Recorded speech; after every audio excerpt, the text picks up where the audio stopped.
Tough one. Tough loss in Tuscaloosa. LSU falls to Alabama 42-28. And this LSU defense costs this championship caliber LSU offense yet another game and an opportunity at the SEC championship game. You are Locked On LSU, your daily podcast on the LSU Tigers. Part of the Locked On Podcast Network. Your team every day.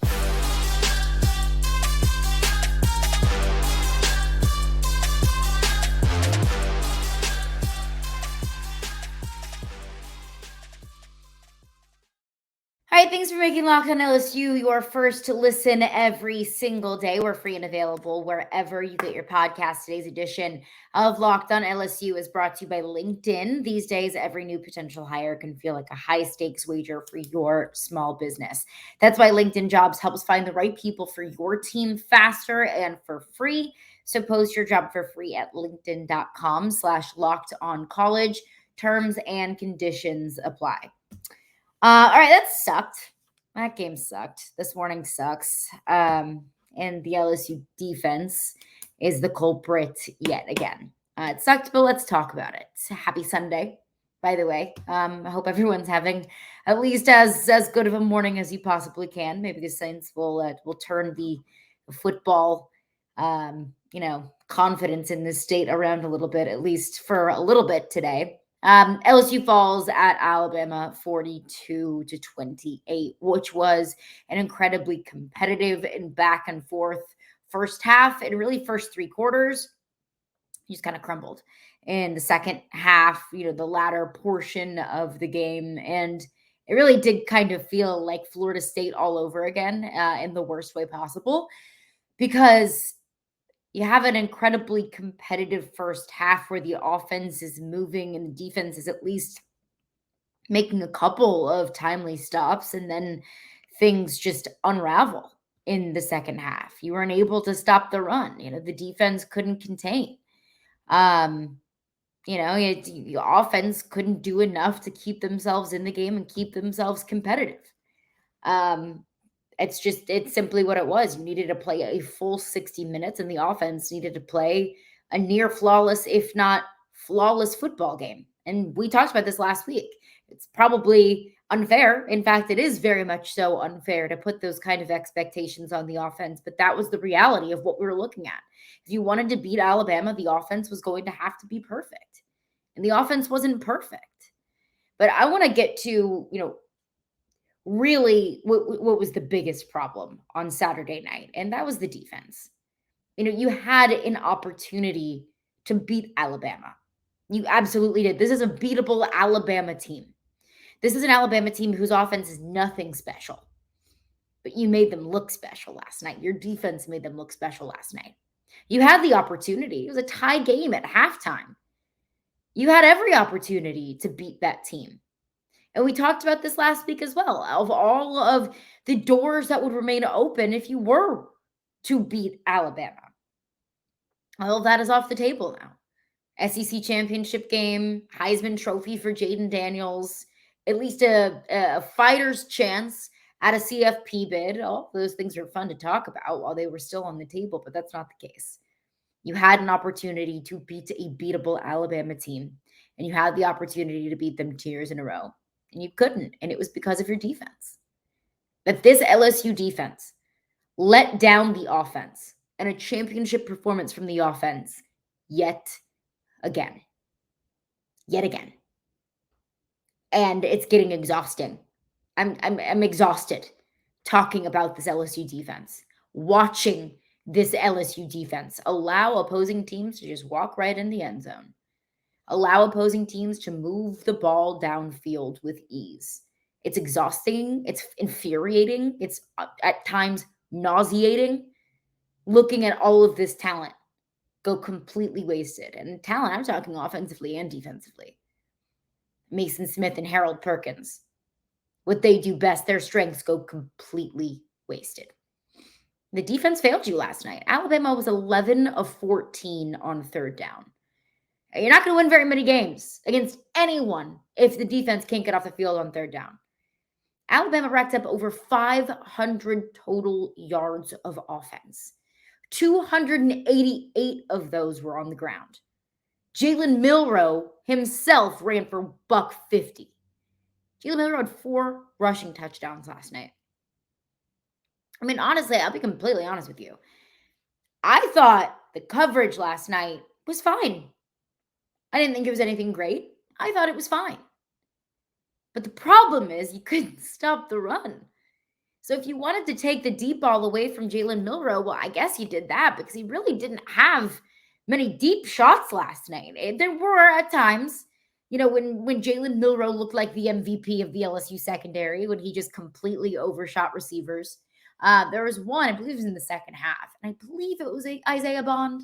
I believe it was. You guys will know what I'm talking about when he was wide open with it, like right next to the end zone with a clear and easy touchdown. Jalen Milroe just throws it like 10 feet over his head. Like, what are we doing? So, Jalen Milroe had his miscues and some bad throws, but really I thought for the most part, the secondary wasn't the problem. You just couldn't stop the run. You sold out to eliminate the deep ball and take that away from his repertoire, and you just let Jalen Milroe run free. We placed so much priority on stopping the passing game that left lanes wide open for Jalen Milroe. And I don't think that was necessarily the game plan. Maybe the game plan was, hey, look, we'll give you RPO. I'll give you a free reign. We're going to call a bunch of RPOs, take what the defense gives you. So, run it. I don't think that very many of those runs last night from Jalen Milroe were designed runs. It was just, well, I got an open lane, so I'm just going to go ahead and take off. 150 rushing yards from their quarterback. Just absolutely ridiculous. You force 0 turnovers, which has been a problem all season long, which, I wouldn't call Alabama turnover machines. I wouldn't call Jalen Milroe a turnover machine. But we saw Jalen Milroe last night. There's some pretty bad balls. And, couldn't force any of those. You couldn't at least give this LSU offense a couple more opportunities, which I said yesterday was, or last week rather, when I was previewing this game. I said, you're going to have to get one, if not a couple, just to give this offense more opportunities to find their way in the end zone. Because if you get the ball in their hands, they're going to do something with it. So 0 turnovers. You had 2 sacks and 3 TFLs on the night, which I guess, it's not terrible. I'll take 2 sacks in a game. It just wasn't enough. It wasn't nearly enough because you gave up more points to Alabama than any other Power 5 program on their schedule. They scored more against Middle Tennessee State. That is the only time that Alabama has scored more than 42 points. What you gave up to them last night was against Middle Tennessee State. Mississippi State didn't even give up that many points to Alabama, and you did last night. This is an Alabama team that puts up 24 points a game, 27 points a game. They dropped 42 on you and your horrendous defense. I mean, the defense has been a problem all season long. I knew it wasn't going to be any different on Saturday. But to just let Jalen Milroe run with such ease, it's defensive malpractice. And look, Jalen Milroe's quick. I get it. He's been making plays with his legs all season long. And that's exactly what I said last week. I said he's going to make big plays. He's going to hit and connect on some deep shots, which he really didn't last night. But, we talked about this. Look, they're going to give up some big plays. That's going to happen because this is a good enough team. And Jalen Milroe is a good enough quarterback to be able to create some of those big chunk plays. Just the lack of adjustments, the missed tackles, missed assignments, not being where you're supposed to be, and not getting more pressure on a quarterback that was running all day, all over you. Defensive malpractice. And it cost you a game. It cost you the Ole Miss game. That if your defense was just a little bit better, if your defense could just get a little bit more pressure on the quarterback, if your defense could just make a few more stops, at this point, you might only have 1 loss on your schedule because you probably would have beaten Ole Miss and you would have given yourself a better opportunity last night.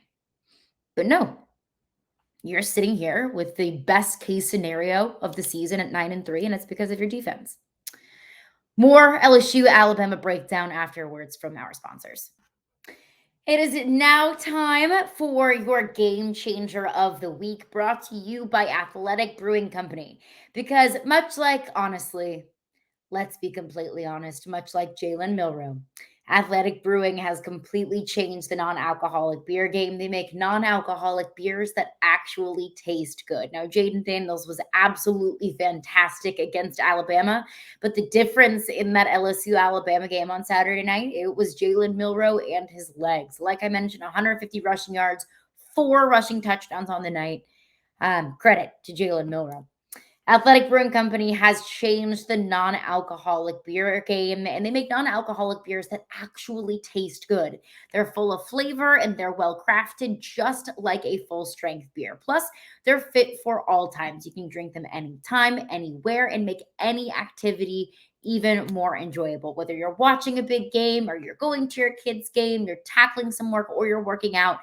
And the best part about it is there are no hangovers ever. Probably should have indulged in a couple of athletic brews last night. Maybe I'd be hurting in only one way instead of 2 ways. But you can find Athletic Brewing Company's non alcoholic brews at a store near you or buy online at athleticbrewing.com. First time customers can use code locked on to get 15% off of your first online order. That's code locked on, LOCKEDON at checkout for 15% off at athleticbrewing.com. Near beer, exclusions and conditions apply. Athletic Brewing Company, fit for all times. All right, thanks again for making Locked On LSU your first listen every single day. College football season is here, and this season, Locked On is kicking up our coverage with Locked On College Football Kickoff Live.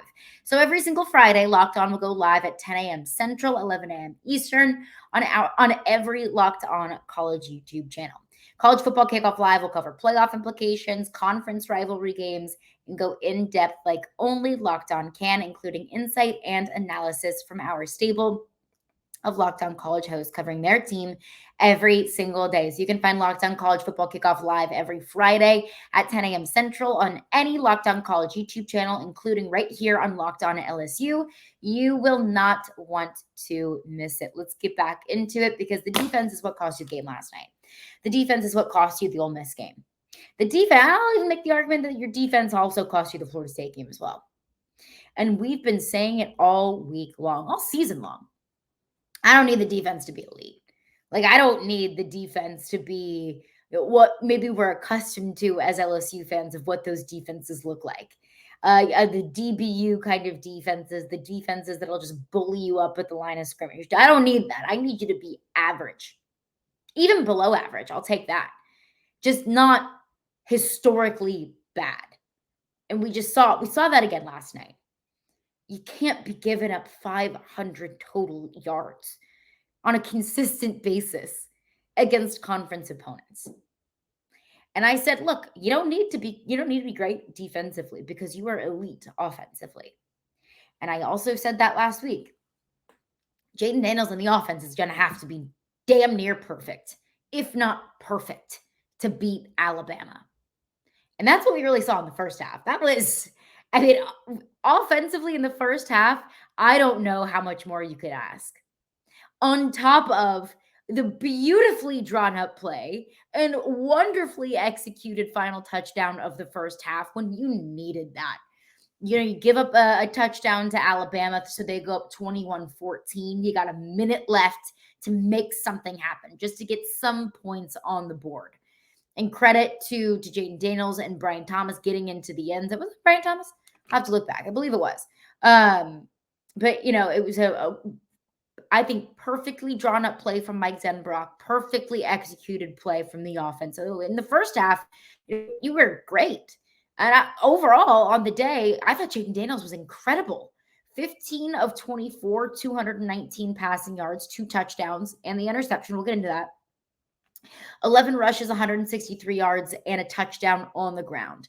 And it's really kind of spooky, kind of eerie looking at if you want to compare the two quarterbacks on the night. Jayden Daniels 15 of 24, Jalen Milroe 15 of 23.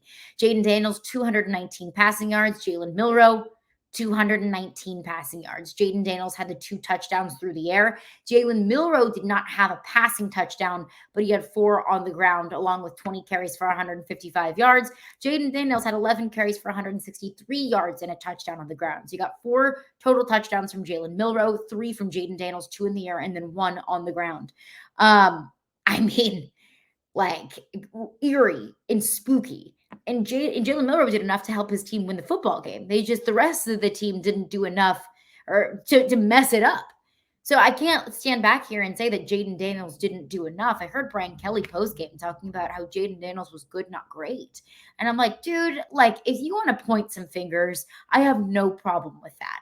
But don't you dare get up there and point fingers at Jayden Daniels, because you literally and figuratively put everything out there on the field. The problem was offensively, how I said you needed to be perfect, and you very much so were not perfect. And there were a few costly mistakes offensively that hurt the team. And you didn't lose this game because of the offense. Like I said, you lost this game because of your defense. But you needed to be perfect offensively, and you dropped too many passes. On the second possession, Kyron Lacy dropped a key ball. Brian Thomas had a key drop on that field goal drive, the missed field goal drive. And then this was really the killer. Mason Taylor dropped the pass on 2nd and 17. It was hit him right in the hands. He was wide open, hit him in the hands, and he just dropped it.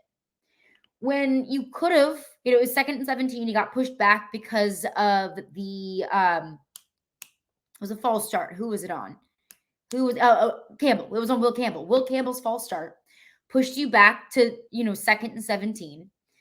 Jayden Daniels delivers a beautiful ball. He just misses it. So it would have been probably 3rd and 5, 3rd and 6, 3rd and 7. Now you're looking at 3rd and 17. You end up punting, and then Alabama scores a touchdown. And then you get the ball back, and Jayden Daniels throws the interception. And then Alabama gets the ball back. They score again. Now you're down 2 scores, and the game feels over at that point. After Alabama went up 2 scores, this game's over. And that's the frustrating thing. And that's how teeny tiny the margin of error is for this offense, because you can look at that one drop pass from Mason Taylor and say that's where things started to unravel. And look, Mason Taylor is not the reason why you lost this football game. But those are big boy plays that you need to make to beat teams like Alabama, and you weren't able to make that. Because I feel confident that if Mason Taylor would have caught that pass, you're in 3rd and reasonable, 3rd and 5-ish. You probably could have converted, maybe gotten a couple points out of that. And then maybe the momentum is much different. Maybe the feeling and the vibe is much different. And then the interception really kind of sealed it. And the other thing too, I can nitpick play calling all day long. And so I will. Play calling, again, is not the reason why you lost, but what are we doing throwing the football on 4th and 1? The pass play to Malik Neighbors early in the game in the first half, 4th and 1. Why are you just running it? I mean, you're averaging 5 yards a crack on the ground. Just run it. Just get the 1 yard. They wanted to take the passing game away from LSU, and those DBs were all over the receivers, because I talk about the drop passes. I don't talk about all the incompletions where it's just good defensive plays from Alabama. They're going to make those plays. They have a very good defense. The drop passes are really the killers. But the 4th and 1 to Malik Neighbors, like, what are we doing? Because you don't get the 4th and 1. The ball's at midfield. Alabama ends up scoring there, and they go up 14-7. So, again, not the reason why you lost, but, like, just run it there. I don't understand why we're throwing the football at 4th and 1. Another reason why you did not lose the game is because of officiating. But I think we all know what I'm talking about when I talk about a disgustingly incompetent missed call. So I want to get into that. I want to get into the officiating, and we'll do that coming up next. These days, every new potential hire can feel like a high-stakes wager for your small business. And you want to be 100% certain that you've got access to the best qualified candidates available. That's why you have to check out LinkedIn Jobs. LinkedIn Jobs helps find the right people for your team faster and for free. The radio station that I work for, we use LinkedIn Jobs when we filled an open producer position. And the best part about it was incredibly quick and free. So you don't want to have to allocate a ton of resources to finding that next person to fill a hole for your small business. You don't want to have to spend hundreds, if not thousands of dollars. That is the best thing about LinkedIn Jobs. And it's super easy. So add your new job post, add the purple hashtag hiring frame to the LinkedIn profile to spread the word that you are hiring. They've got simple tools like screening questions that make it super easy to focus on candidates with just the right skills and experience so you can quickly prioritize who you would like to interview and hire. LinkedIn Jobs helps find the qualified candidates that you want to talk to faster. So post your job for free at linkedin.com/lockedoncollege. That is linkedin.com/lockedoncollege to post your job for free. Terms and conditions apply.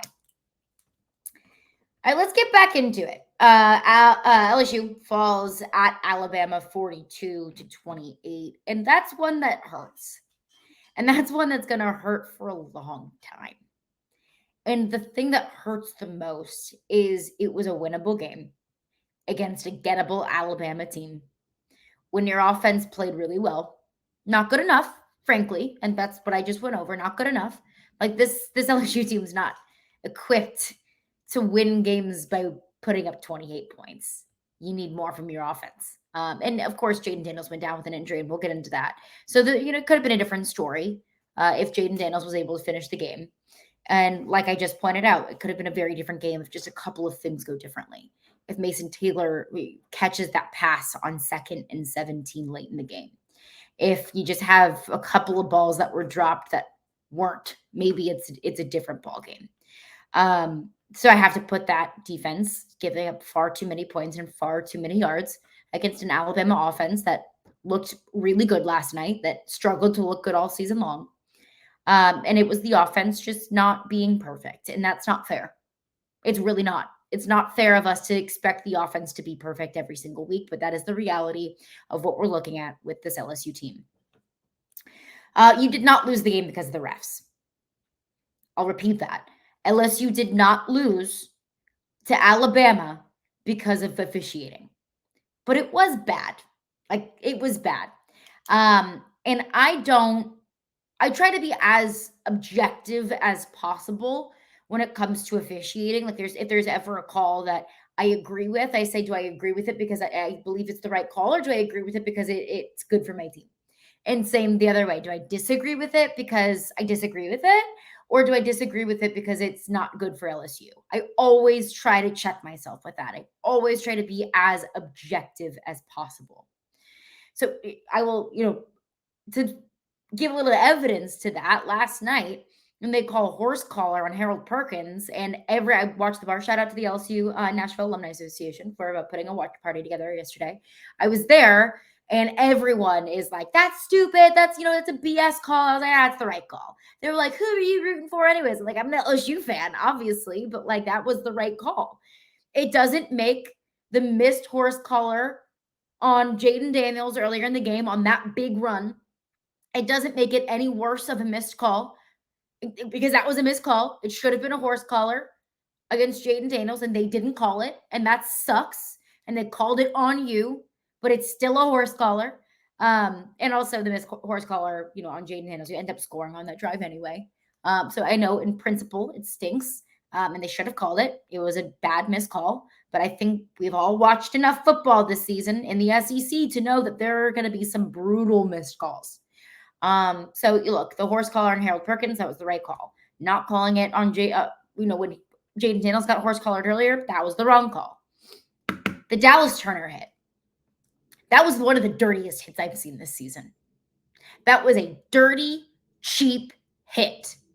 That Dallas Turner hit that got Jayden Daniels out of the game. That was dirty. And it was textbook targeting. And I saw a lot of people on Twitter last night saying, Alabama fans on Twitter last night saying, well, back in my day, that's just a good hit. Well, we're not in 1985 anymore, where targeting was encouraged.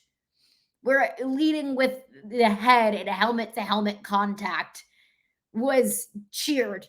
And you probably got a sticker on the back of the helmet for it. That's just not the world of football that we're living anymore.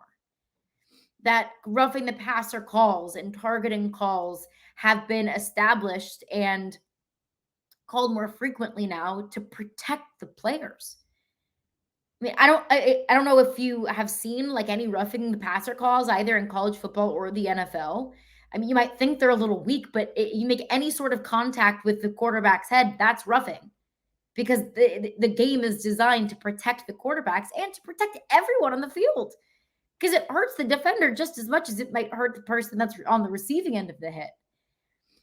Dallas Turner led with his head. He ducked his head and made helmet-to-helmet contact. That is textbook targeting. And I think it is incompetence on the crew and on SEC officiating to have gone back and reviewed it and still not have seen targeting. And that is a thought that I have that's not a homer take. That's not just well, I disagree with it because it hurt my team and got my quarterback injured. I mean, ask any fan of any other SEC program, not Alabama. They're going to say the same thing. They're going to say that was a cheap hit. That was a dirty hit that should have been called for targeting. And Dallas Turner has a track record of this. Last year against Ole Miss, he shoved Jackson Dart's face into the ground. Last year against Texas, absolutely mauled Quinn Ewers and broke his shoulder. Dallas Turner's a good kid. Like, he is a good kid and a good player, but he's got a track record of some questionable and dirty hits. And that was one of them last night. And it's a shame because it knocked Jayden Daniels out of the game. And, would the game have been any different had Jayden Daniels finished the game? Probably. I mean, I have every reason to believe that things would have been different had it been Jayden Daniels instead of Jarrett Nussmeier. Maybe you don't score, maybe you do. Maybe you give yourself a little bit more of a fighting chance. But I think it is absolute just atrocity. That I want to use a different word, but I'm not gonna because I'm not allowed to on this podcast. I think that it is just a shame. I think it's a shame that these rules were developed, enacted, and are called, these penalties are called to protect the players on the field. And not calling it, you're not protecting anyone or anything. Because what's going to stop Dallas Turner from doing that in the future? If you're not going to get called for it, it's going to stop you from doing it in the future. And it doesn't, hand you a win. It doesn't uninjure Jayden Daniels, but it at least feels like a little bit of justice is served. And it feels like the rules that are applied in this game are at least being withheld by the referees. I'm not going to get into the referees want Bama to win conspiracy. I'm not going to get into that. It was a bad missed call. We're going to see it all season long throughout the SEC. And unfortunately, I don't think it's getting any better in any league and any level of the game. But that was targeting, and that was a dirty freaking hit. And, I hope Jayden Daniels is good to go against Florida. I don't know. I don't have an update. But he was very obviously very shaken up, and it was hard to see. It was a tough watch. Again, not the reason why you lost, because you gave up 500 yards, 150 of them on the ground to the quarterback alone. You allowed them to convert on 11 of their 14 third downs. That's why you lost. You didn't lose because of the refs, but it's bad. That was a bad missed call. Really bad. Dallas Turner had zero right to be finishing that football game. Tough one, guys. That one, it was tough. Tough to watch, tough loss to swallow, but you got a really important game against Florida coming up next weekend. 9-3 is still absolutely a possibility. Maybe you make a New Year's 6, maybe you don't, but you got to control your own destiny. You got to take care of your business, and you got to move on from this one. You got to learn from it. Defense isn't getting any better. It's not. It is what it is. You can hope that against Florida, Georgia State, Texas A&M, you hope that you can win out and at least keep your season alive from there. Sucks. On to the next one. That's going to do it for me today. Thank you for making Locked On LSU your first listen every single day. What's next for LSU? we'll get into that on tomorrow's edition of Locked On LSU.